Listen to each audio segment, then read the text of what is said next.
Hello, my name is Lydia Jordan. I'm the CEO and founder of Lycon Cosmetics.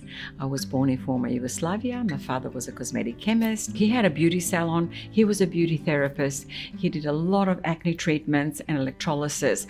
And I used to love to be around him when he was in his laboratory doing the experiments, and he had some machines going, and it was so much fun. In 1963, my parents and I went to France on a holiday. And 3 days after we left Skopje, which is in Macedonia, there was a very, very catastrophic, terrible earthquake, and most of the city was demolished. There was nothing to go back to, and we decided to migrate to Australia. I had some family in Australia. They sponsored us, and we came out in Australia in 1964. I arrived in Australia on a sunny winter's day and got ready to go to school basically 2 days after I arrived. I couldn't speak any English, and it was all very different to me. It was an all-girls school. We had to wear a uniform, which wasn't how we dressed for school back in former Yugoslavia. And I didn't realize that I was actually hairy until 3 months later, when it was swimming day and the girls were talking about shaving. And I was totally mortified. I was embarrassed because I was rather hairy. Where I come from, women didn't remove hair from their body in those days. And I thought, oh my goodness, well, next day I was going not to be hairy as well.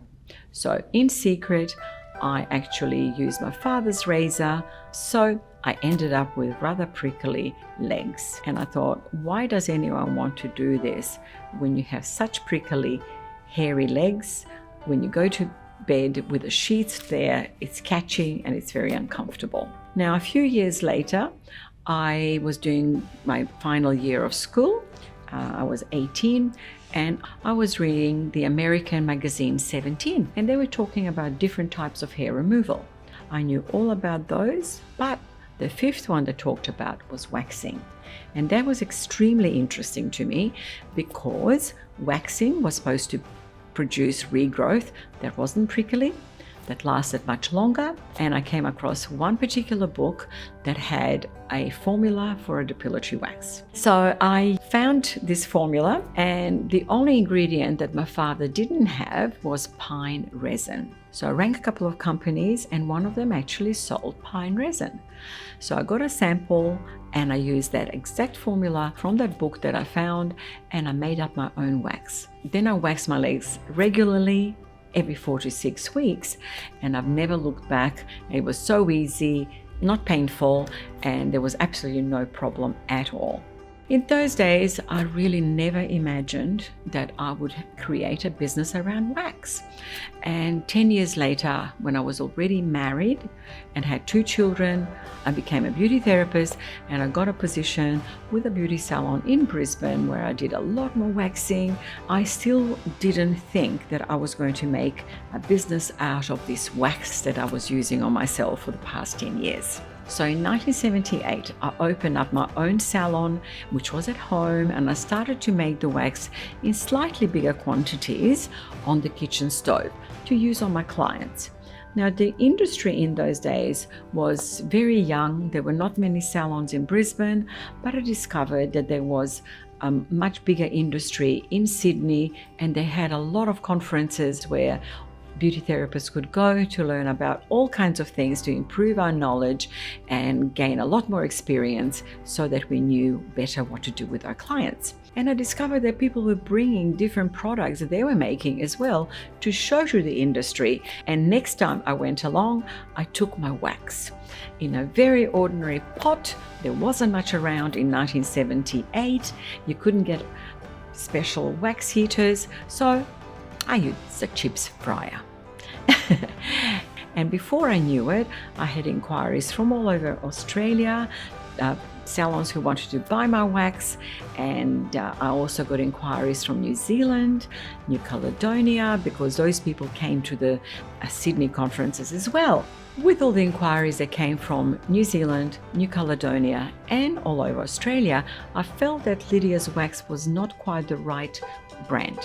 So that's when I decided that I had to create a new brand to encompass everything, and that's how Lycon Cosmetics was formed.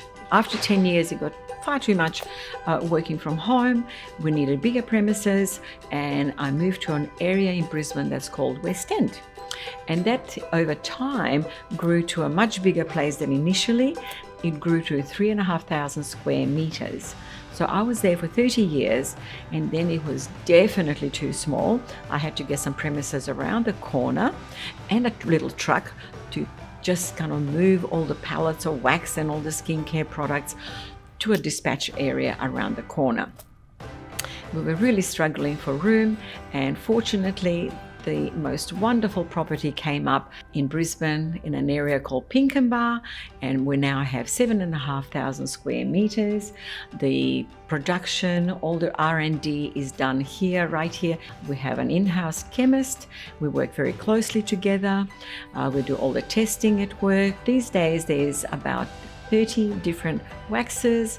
People have different preferences. Some of them are similar, some of them are different, and we just love what we're doing. We're just like a big family, and in addition, all the agents all over the world, they're really an extension of my family. And we have a great time when we see each other, and I love meeting all the people that I meet when I'm training, and I travel a lot all over the world to do promotions, attend trade shows with our agents in all the countries that I can possibly get to, and the market is still growing for us. There's new countries coming on board every year. I look forward to meeting you. I look forward to spending time waxing together, doing skincare things together, spreading the Lycon love, and to enjoy all things Lycon.